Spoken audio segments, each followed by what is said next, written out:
profit-eating machine, unearned profit-eating machine.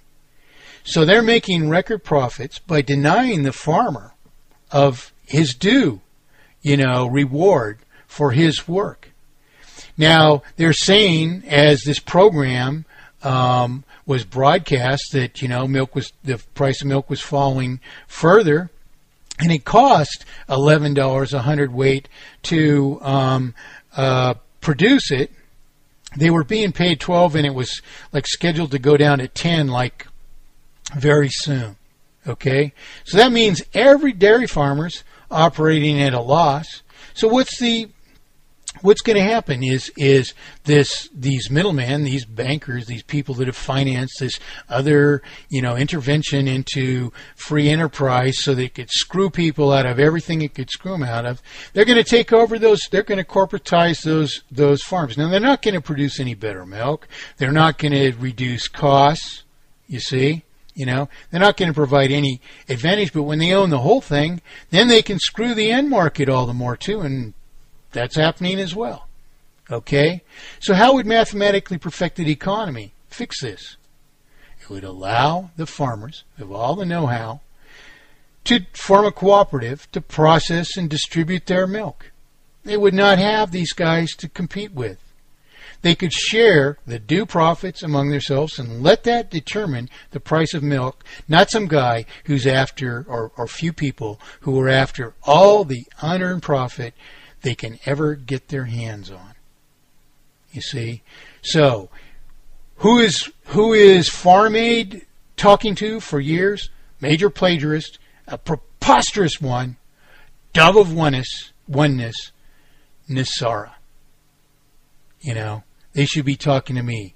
Those farmers should be Skyping me at PFMPE 2012. And they should straighten out Neil Young and Dave Matthews and, John Mellencamp on, what they can really do to help these people, So, anyway, that's the story, Now, Ellen Hodgson Brown goes on, on this preposterous description of a new concept of money. The simplest public credit model is the electronic community currency system. Consider, for example, one called Friendly Favors. Well, I just took a look at it. Okay, what is Friendly Favors? It's actually an idea that was started by another one of my major plagiarists, a fellow named Tommy Usury Free, who was selling my Parable of Perfect Economy as an account of real history. All right, and he's peddled this idea of software, that matches you with somebody who needs what you do or something like that. And it's the same concept here in this thing called Friendly Favors. And Ellen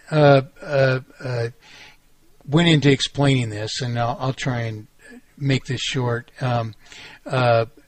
She says the participating Internet community does not have to begin with a fund of capital reserves, as is now required of banking institutions. Well, of course not. But what do you have? You got somebody who's making oatmeal cookies, who wants to trade them with somebody else who wants oatmeal cookies for whatever they're doing, writing software, producing milk, Sure. Like you can pay your bills, if you're a dairy farmer with oatmeal cookies or something. This can't work. The whole thing is that we need a just circulation, you see.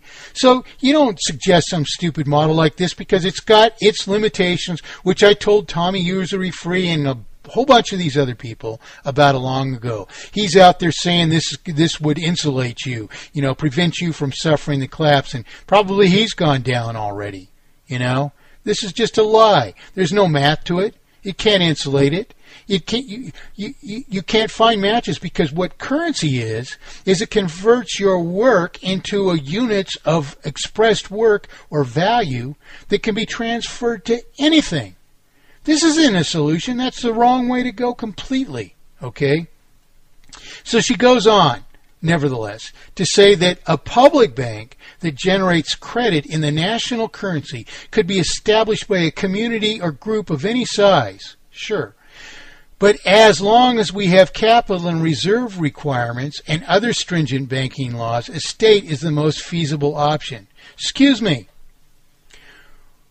Why does a bank actually need reserves at all?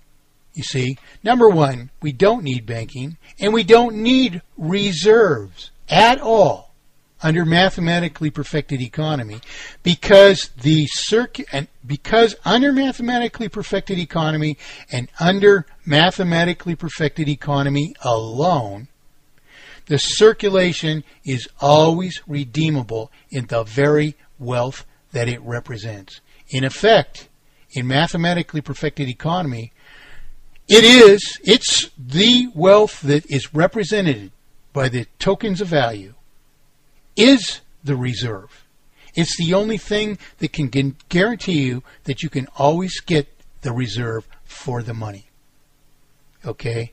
So, sorry, Ellen, your currency has already been invented and you are on the wrong tack again.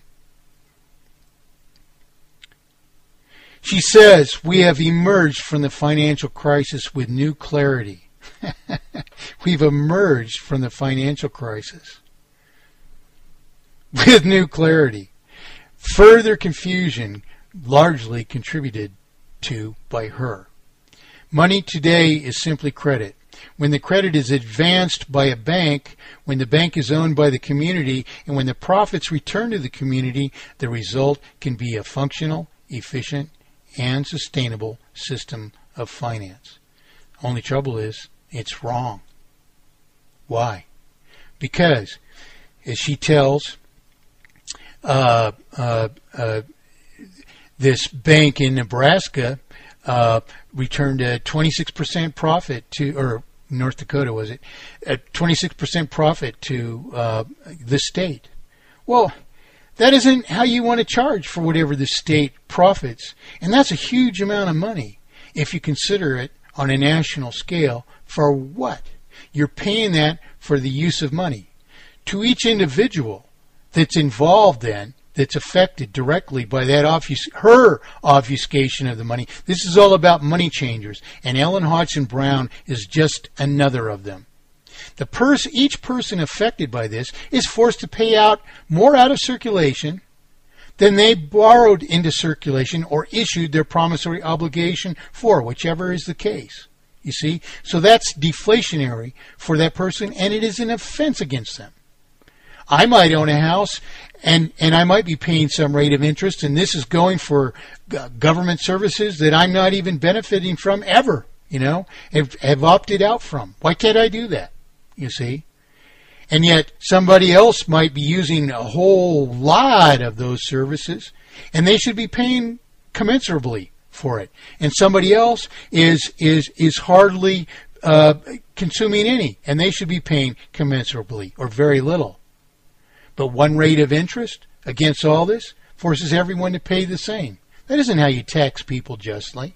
And you're making this deflationary for each affected individual. At no time, in any place, in economy, in the entire life cycle of every unit of the circulation, is anyone, not just the whole system, but anyone, any subject of the system or participant of the system, not anyone, is affected to a deflationary or inflationary degree.